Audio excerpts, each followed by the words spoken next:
Your husband? Amara asked. Yes, Ruka said, nodding her head and smiling at the same time.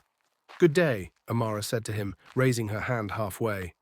He looked at Amara from head to toe and then at his wife. Who is she? He asked Ruka, then turned to Amara, almost smiling. Are you from this village? You look as shiny as the sun. Your husband must be very lucky. Amara looked at Ruka as soon as he said that. Ruka immediately started scratching the back of her neck, and from her facial expression, one could tell that she had become very uncomfortable. Then Ruka laughed, pretending to smile. We'll take our leave now, she said, pulling Dogo by the hand. Okay, see you some other time, Amara said, waving at them. After taking a few steps away, Amara turned and saw Dogo still staring at her, even though they were both walking home together. She quickly turned her face away. Ruka and Dogo, Amara thought to herself. This world is indeed a very wicked place. Who would have thought that Ruka, who used to dislike anything concerning Dogo, would later end up marrying him? She stopped with a hand on her waist and another on her chin. Everything seemed like a dream to her. But why would Ruka of all people, the Ruka I loved and trusted so much, be the one to do this to me? What did I ever do to her? What if I had truly died? Ruka would just move on just like that, as if nothing happened.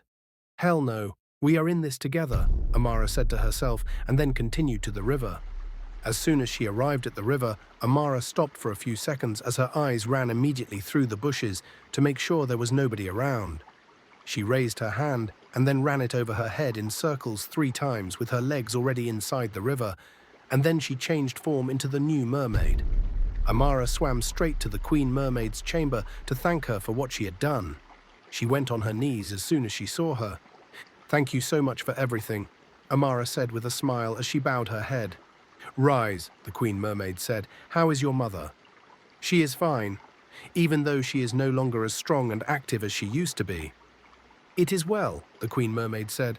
Please excuse me, I need to go see Seraph, Amara requested. You're excused, the Queen Mermaid replied, smiling from ear to ear. Amara left and headed straight to Seraph's chamber. He stood in the middle of the room, backing the entrance, and then she opened the door and entered. Welcome, the fairest of them all, Seraph said. Amara became shocked, and then he turned. How did you know I was here? She asked. It's a matter of the heart, he said, tapping his chest. How is your mother? She's fine, but devastated. You know one thing that surprises me? She doesn't believe I died. Like she still has that feeling that I am alive, but somewhere. Blood is thicker than water, they say. That's a true mother for you, Seraph replied. Then he came closer with a smile.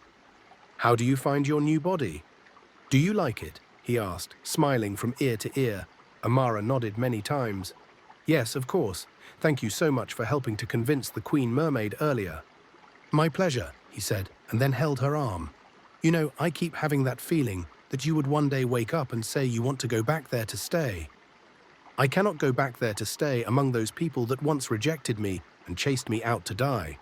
I cannot go back there to continue to see the face of the one whom I once called my best friend. There's too much hatred and jealousy over there, Amara replied. For your mother, Seraph asked again, this time looking into her eyes.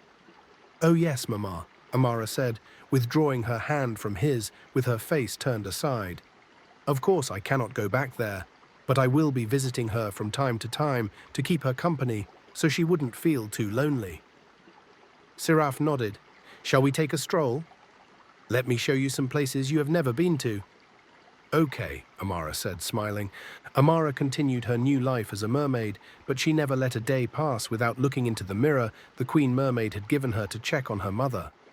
Sometimes she would see her mother asleep, other times sitting under the tree before the house with a hand on her jaw, and sometimes by the river. Amara didn't want to visit her often to avoid raising suspicion. One day, as Amara checked on her mother through the mirror again, she saw her lying in her room alone and shivering. What? Could she be sick? Amara said to herself, dropping the mirror immediately. She swam to the Queen Mermaid to ask for permission to visit her mother, and the Queen agreed. Amara went to Seraph's chamber to tell him, but he wasn't around, so she swam quickly to the shore and then ran a hand over her head, changing form. On her way to the village along the bush path, Amara saw a middle-aged woman carrying a boy of about 3 years on her back. After they exchanged greetings, Amara was about to go on her way when the boy spoke. "Mama, sea mermaid," he said, pointing at Amara. Amara was stunned and then walked faster, unable to look back. "Keep quiet, she's not a mermaid," Amara heard the mother say from far away. She ran to her mother's place and found her still in the room, shivering. Amara stood by the entrance.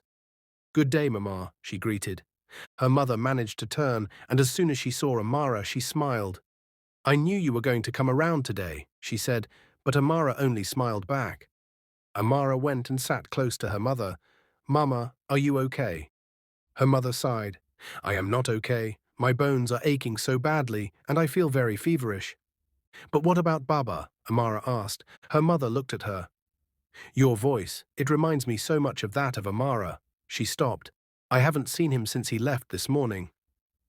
"Mama, I'm sorry if I'm a constant reminder of Amara, your daughter," Amara said. "You're sorry, for what?" her mother said, and then struggled to sit up. Amara rushed and assisted her. Her mother raised her right hand and then her left hand. "You see, I feel quite better now that you're around." "Wow, the gods be praised," Amara responded. "So tell me, who is your father in the neighboring village?" her mother asked. "How many siblings do you have?" she added. "Well, it's just me in this world now, because my grandmother who brought me up is no more," Amara said, avoiding eye contact. "I'm sorry about that," her mother said. Amara noticed some rashes on her mother's face and then moved closer to her, calling her attention to it. "You have some rashes on your face," she said, pointing at her mother's face. "Oh yes, it's caused by fever. It usually comes out each time I'm down with fever," her mother said, touching her face. Amara later assisted her outside, and they went to sit under the tree. She made a pot of soup for her mother. As soon as her mother tasted it, she stopped and then looked up straight into Amara's eyes. Amara was standing right before her. "How come?" her mother asked with her index finger suspended in the air. "What is that, Mama? You don't like the taste of the soup?" Amara asked. "No, not that." "Never mind," her mother said, now staring into the soup. About an hour later, Amara was doing her mother's laundry and then passed by her where she sat without noticing what was in her right hand. Suddenly, Amara turned and caught her mother staring at her. She was holding a mirror. "Amara," her mother said with shock. Amara looked left and right and then turned to her mother again. "What? What did you say?" Amara asked, her heart starting to beat faster. "Amara, I know it's you," her mother said again. Amara became very uncomfortable and started to shake in fear. "Do not hide yourself from me. I'm your mother," her mother added.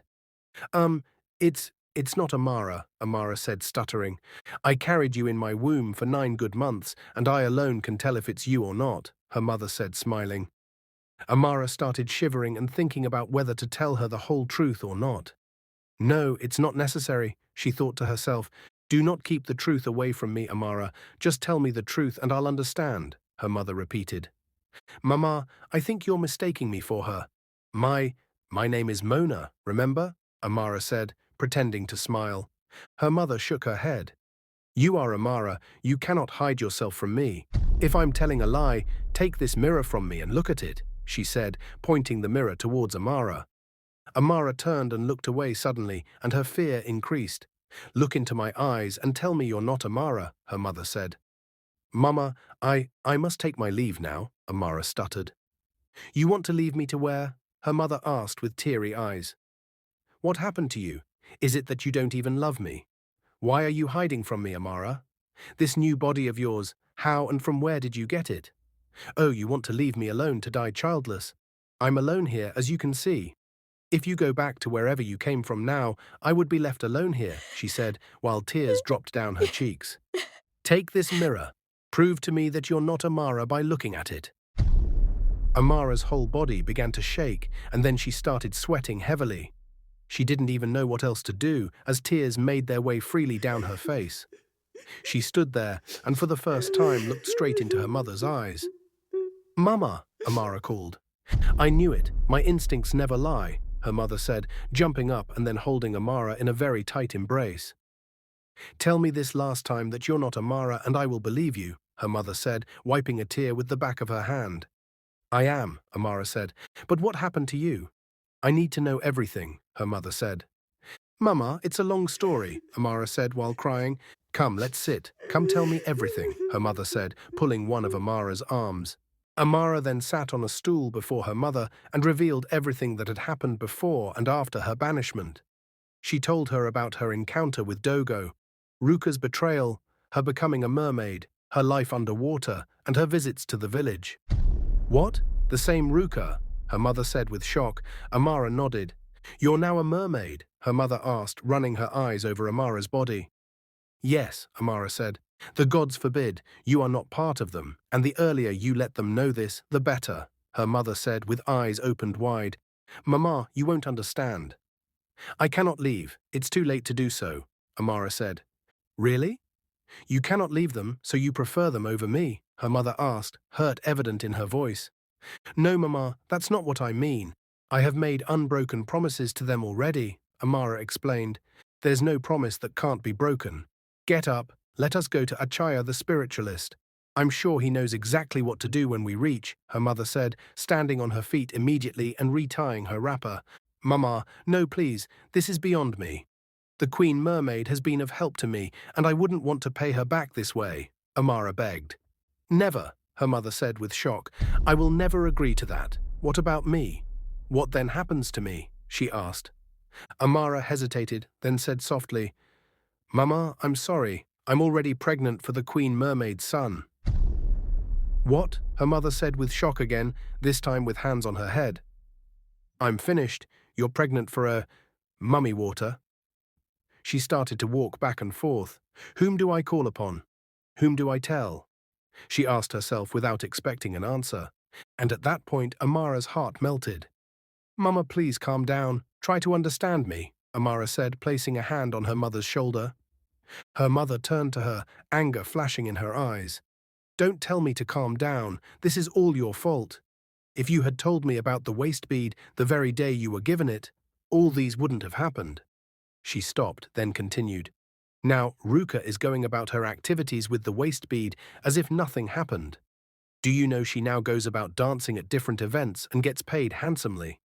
And if only you had said something about Dogo, maybe your uncle Chukwuma would still be alive, she cried. Do you know after his death he held his wife spiritually in his house for some days and was planning to lay with her? Thank the gods, her father is also a spiritualist, and so he managed to save her. She continued between sobs. Amara listened, her heart heavy with the weight of all that had happened. As her mother continued to speak, revealing more about the events in the village since Amara's banishment, including Dogo's misdeeds and Ruka's rise to fame, Amara realized how much had changed. She knew then that she had to face the consequences of her choices and find a way to right the wrongs that had been done. Later that day, Amara managed to convince her mother that she had to leave and be back to her room in the Mermaid Kingdom before midnight. Otherwise, there shall be consequences. All right, my daughter, I'll let you go, but promise you shall return to visit, she begged while holding her hands. I promise, Mama, I will from time to time, she assured her mother. At least eat something before you go. Let me just quickly prepare your favorite meal for you, the mother said. No, Mama, don't worry, please. You're not too strong and it's getting too dark. I don't want to get back too late, Amara said worriedly. Amara, please, let me do this as a gift from a mother to her child. Or is it that you now prefer food from the mummy water than my own? She asked sadly. No, Mama, it's not like that. Okay, no problem. I will eat what you prepare. An hour later, after her mother had prepared the meal and she had eaten, she fell into a deep sleep. Later on, Amara woke up in the arms of Siraf, swimming towards the kingdom underwater. What's happening? She asked. Shh, don't speak, Siraf said with shock. On hearing his voice, she wondered how he was here and how come she fell asleep like that. Siraf, please tell me what's happening, she said again, but he gave her the same response like the first time. He took her to her room and placed her on the bed. You know, the consequences of staying this late, if I had not been there on time, you would have stayed past midnight, he asked. Yes, I'm aware. Believe me, it was not my intention to stay this late. Mama begged and insisted I eat her food, and I couldn't refuse. After eating, I can't remember what happened next. She must have put something in my food, please forgive me, Amara begged. It's fine. You're just lucky the Queen Mermaid didn't find out. I'm off to my chambers. We shall talk tomorrow, he said and left. She could not even close her eyes that night. She was lying down and thinking of what excuse to give to the Queen Mermaid if she asks her why she arrived late. As soon as it was dawn, the Queen Mother sent for her. "Good day to you," she said with her head bowed as soon as she met the Queen. "Good day. I sent one of the mermaids to call you last night, but I was told you weren't in your room," she said. Then Siraf walked in on them. "She was in my chamber till midnight, Mother," he said. The Queen smiled and then shook her head. Amara became so nervous that she couldn't even look up because of the lie that Siraf had told on her behalf. Her heart started to pound real hard. "Very well then, just be very, very careful," she said, looking at Amara. She nodded many times. Later that day, she was with Siraf when he brought it up again. "Did you by any chance tell your mother who you really are?" he asked. "No, not at all," she said with her face turned. "I hope so," he said. She refused to visit Mama for days. She was scared so she wouldn't end up doing worse things now that she knows her secrets. She was relaxing very close to Siraf's chamber one day when she suddenly began hearing faint sounds coming from above the water. "What's going on?" she asked herself, and then swam from where she was to go find out what was going on. She was still on her way when she met this mermaid swimming in from above the water. "Hello," she said. The mermaid stopped. "Hi, you're new here, I guess." "You look so beautiful," she said, smiling widely. "Oh yes, thank you so much. My name is Mona." "I'm Chinello," they both introduced themselves. "Please, what's going on up there?" "I can hear sounds of music," she asked. "Oh, that? It's actually coming from the village. I heard their king's son is back from the white man's land." "Oh, the prince," Amara said with shock. She nodded. "Well, excuse me, please. I have to be on my way." "Okay then, see you some other time," she said, smiling. As soon as she left, Amara quickly swam offshore and then changed form.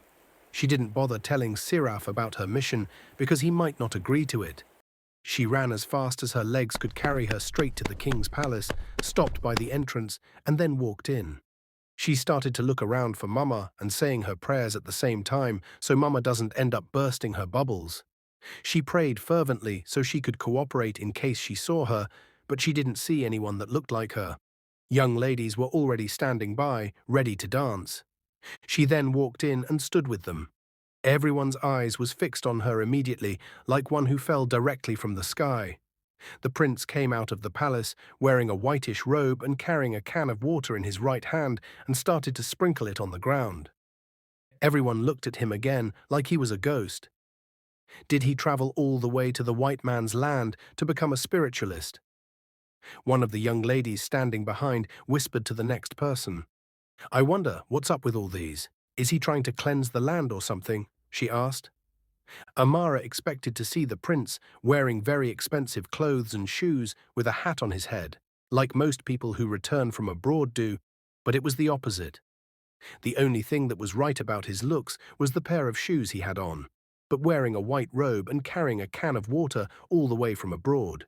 She was still there thinking to herself when one of the young ladies whispered to her ear, "Good day. I'm the head of the young ladies here, and we do not recognize you as a member, so you cannot dance with us. We do not know you, and you are not one of us." She turned quickly to see whose voice it was, because it was quite familiar. It was that of Chidera, her little cousin's sister, late Uncle Chukwuma's daughter. She looked at her and then smiled. "So you may leave now," she said harshly. Amara didn't want to create any scene, so she obeyed.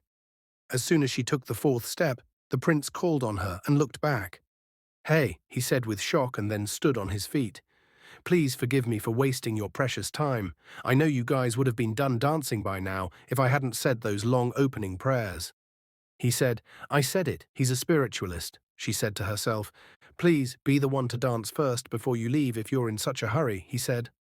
"What?" the young ladies said together. "But she's not one of us. She's not from here," Chidera screamed. "What difference does it make?" "Let her dance," he said, taking his seat. Amara danced so beautifully, she herself didn't even know she could dance so well. The young ladies then danced after she had danced, including Ruka. She walked past Amara to perform hers, waving at her with a smile, and she waved back without a smile. She saw her beautiful waist bead. It was seated round her waist, and as shiny as ever. "You don't know what's coming to you, Ruka," she talked to herself, still staring at her.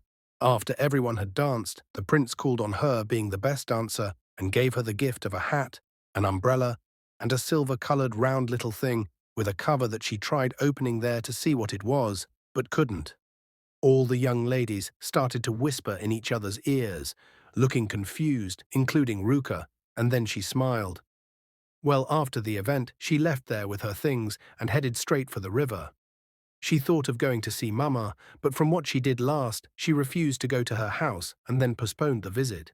She arrived at the river and then changed form into a mermaid, still carrying her gifts, including the silver-colored round thing she still could not open yet, so she could go show it to Siraf and tell him how beautifully she danced before the villagers.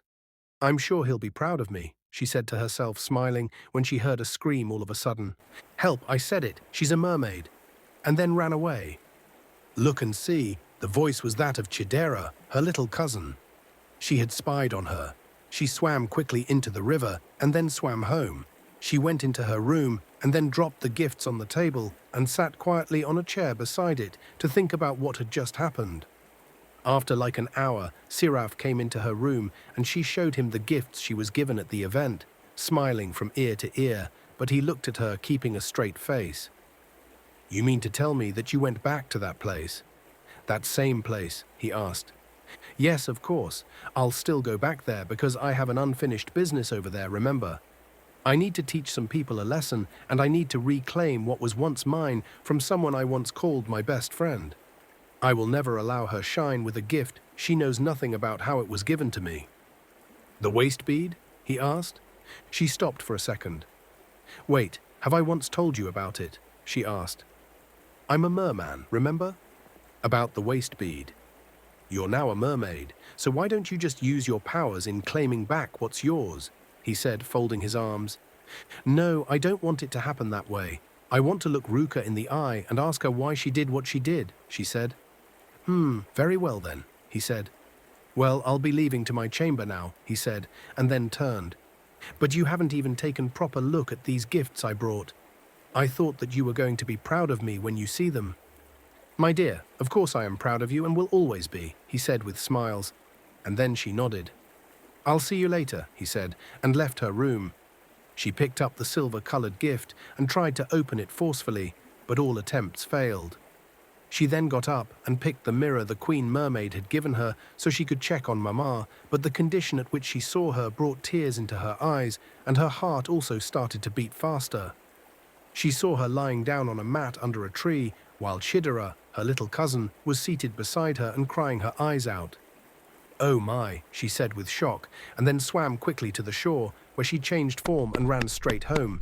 She totally forgot that Chidera had seen her turn into a mermaid. As soon as she arrived the compound and looked at Chidera, that was when she remembered that she saw her when she actually changed form. Mama got up to her surprise and then sat on the mat. Chidera stopped while staring and pointing at Amara at the same time, then stood on her feet. "You the mermaid," she said with shock, and attempted to run away when Mama quickly grabbed her leg and held it tightly in her arms. No, she's a mermaid." She kept on screaming at the top of her voice when Mama suddenly got up and covered her mouth. "Stop it, keep quiet, she's harmless," Mama said directly into her ear, and then she calmed down, but fear was written all over her face, and then she began to shiver while holding Mama's hand in a very tight grip. Amara became so uncomfortable and made up her mind to leave. "I should be on my way," she said. "No, not yet. Come sit," she said, pointing at a stool before her. She went to sit, and as soon as she did, Chidera quickly stood behind Mama. "It's okay, Chidera. Please excuse us," Mama said. "What, you and her?" she asked to be sure of what she had just heard. "Yes, just me and her. Like I said before, she's harmless and can't even hurt a fly," Mama assured. Chidera left for Mama's room and kept on looking back till she entered her room. "She now stays with you?" Amara asked.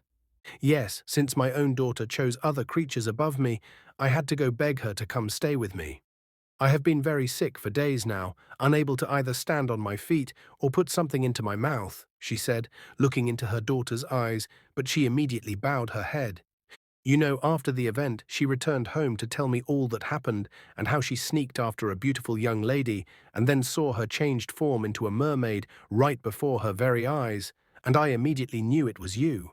You never even bothered to come check on your own mother when you came into the village, Mama said, smiling. I'm so disappointed, Amara. Well, you know what's best for you. At least if I die now, I would die a once happy, but now sad and childless woman, she said, wiping her tears with the edge of her wrapper. Amara went on her knees immediately. Mama, please don't say that. You of all people should understand me better. It is too late to leave them now. And where do you want me to stay if I leave, because they might take back this look and return me back to my old self? Mama grabbed her hands. We can leave here and relocate to my own village together, Amara, she said, looking into her eyes, but she immediately looked away. What about the pregnancy, Mama?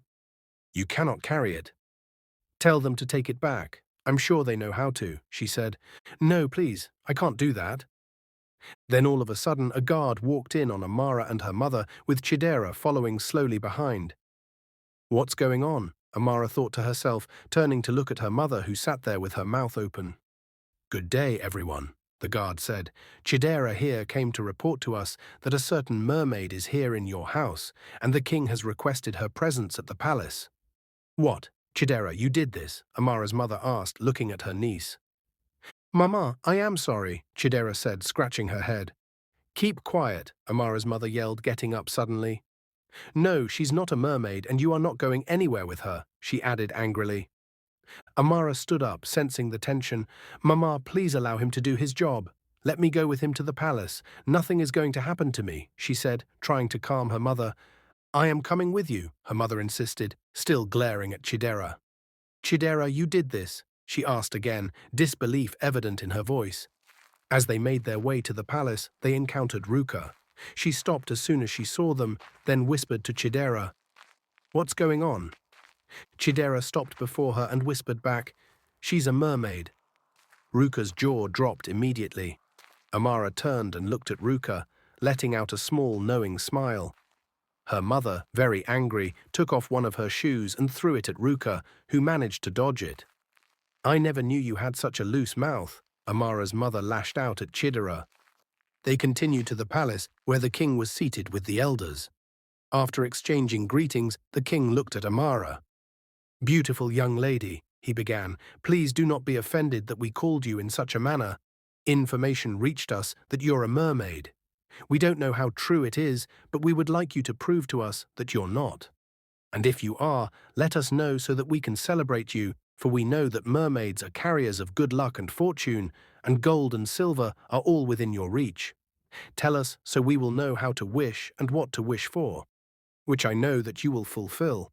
Am I speaking your minds? He said, turning to the elders. Of course. Yes, they all said together. Amara looked at their faces one after the other, then let out a smile. Yes, I'm a mermaid, she admitted. But before I say anything else, please call Ruka and Dogo for me. Ruka the dancer, the king asked, and Amara nodded.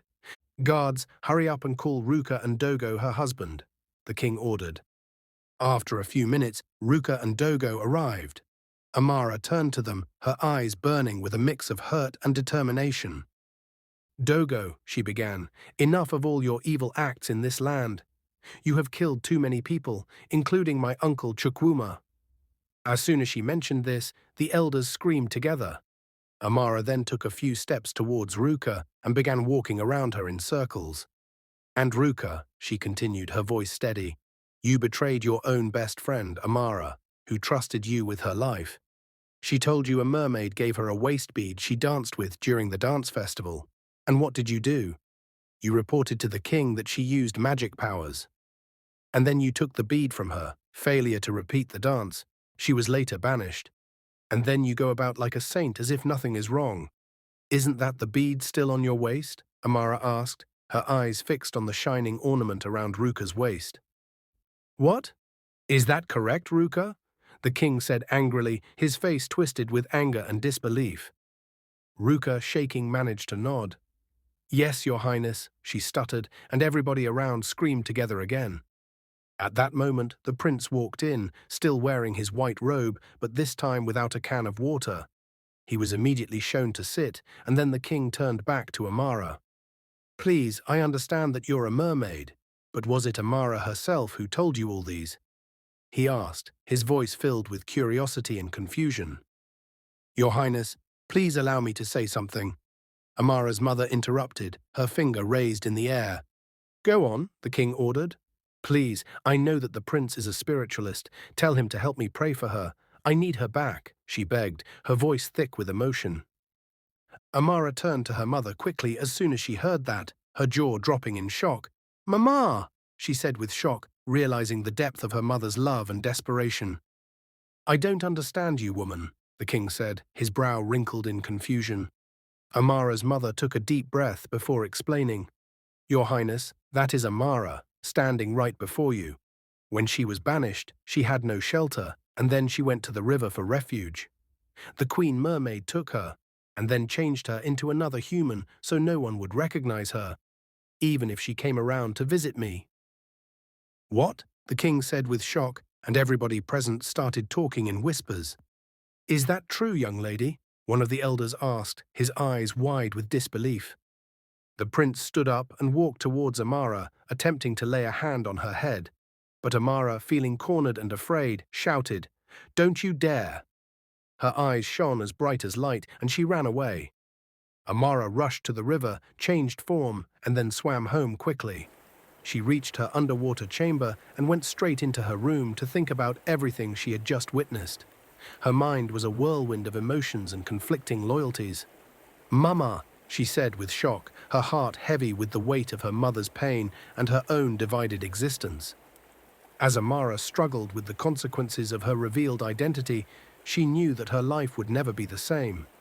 The worlds of land and sea had collided, and she found herself caught in the turbulent waters between them, unsure of where she truly belonged. Amara, overwhelmed by the events that had happened, picked up the gifts the prince had given her. She tried repeatedly to force open the silver-colored object, and finally it opened. To her shock, it was a mirror. As soon as she saw her face reflected in it, she threw the mirror aside, remembering the warning never to use a human mirror. Oh my, she said with shock, her heart racing.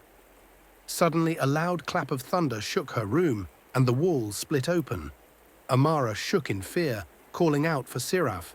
To her horror, the queen mermaid appeared, accompanied by several other mermaids, their eyes giving off threatening smoke. Amara fell to her knees immediately. Please have mercy on me, please forgive me, was all she could manage to say. The queen mermaid's voice boomed with anger. How dare you betray us? After all I've done for you, this is how you repay me. She raised her hand threateningly. I shall turn you into a statue, so that it will serve as a lesson to every mermaid around here, never to help humans. Just as the queen was about to cast her spell, Siraf burst into the room.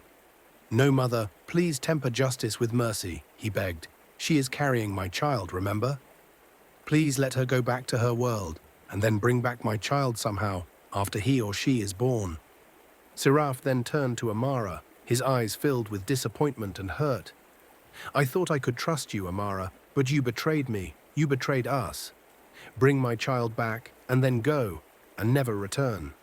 Failure to bring my child back, and I shall destroy you, your people, and the entire village. Siraf, Amara called out, her voice breaking. The queen mermaid raised her hand and pointed it towards Amara. In an instant, Amara changed back into her old self. Leave here now, the queen shouted. With a heavy heart, Amara left the underwater kingdom and made her way back to her village. As soon as her mother and father saw her, they were startled. Her mother hurried to her and held her in a tight embrace, bursting into tears. Her father came closer, begging for forgiveness for his past actions. In the weeks that followed, Amara learned that the prince wasn't actually a spiritualist, but a priest of the Roman Catholic Church. He began preaching the gospel around the village, and a church was built, though it started with very few members. Ruka was banished from the village for her lies, and Dogo was beheaded for his crimes, his body thrown in the evil forest. The king took the waist bead from Ruka and later gave it to Amara, but she never used it again, choosing instead to keep it safely stored away. Months passed, and Amara gave birth to the most beautiful baby boy she had ever seen. On the day of his birth, she wrapped him in a cloth and took him to the river, along with the waist bead the king had seized from Ruka. She picked up 6 stones and threw them into the river, calling the mermaids. The queen mermaid appeared, her eyes softening at the sight of the child. "Look, my most precious gift is born," she said, carefully taking the baby from Amara. Amara held out the waist bead. "This is the waist bead you once gave me. Please take it and thank you for all the things you did for me in the past," she said, her voice shaking. The queen collected it from her. "I actually miss you so much, Amara, but there's nothing I can do. I forgive you," she said, her tone touched with sadness. "Thank you," I had to manage to say, tears streaming down her cheeks. "Please, wish for anything and it shall be done," the queen offered. "To see Siraf again," Amara said between sobs. "Wish for another, that is impossible because he doesn't want to see you," the queen replied gently. Amara nodded, understanding. "I understand. I wish for everything good then," she said. "So be it," the queen answered. She turned and left with Amara's child, disappearing beneath the river's surface.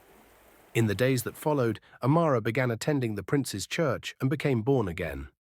Gradually, almost everyone in the village became a member of the church. Amara found that whatever she involved herself in prospered, a lasting blessing from her time with the mermaids. As Amara rebuilt her life in the human world, she often thought of her son beneath the waves and the magical underwater kingdom she had once called home. Though her heart ached for what she had lost, she found solace in her faith and in the love of her family and community. She had bridged 2 worlds and emerged stronger, wiser, and more compassionate, ready to face whatever the future might bring. The end. Thank you for following this series till the end. If you enjoyed it, please drop a comment. Let us know what you learnt from the series. Please do not forget to subscribe to our channel for more interesting lesson-packed stories. Thank you once again. We love you.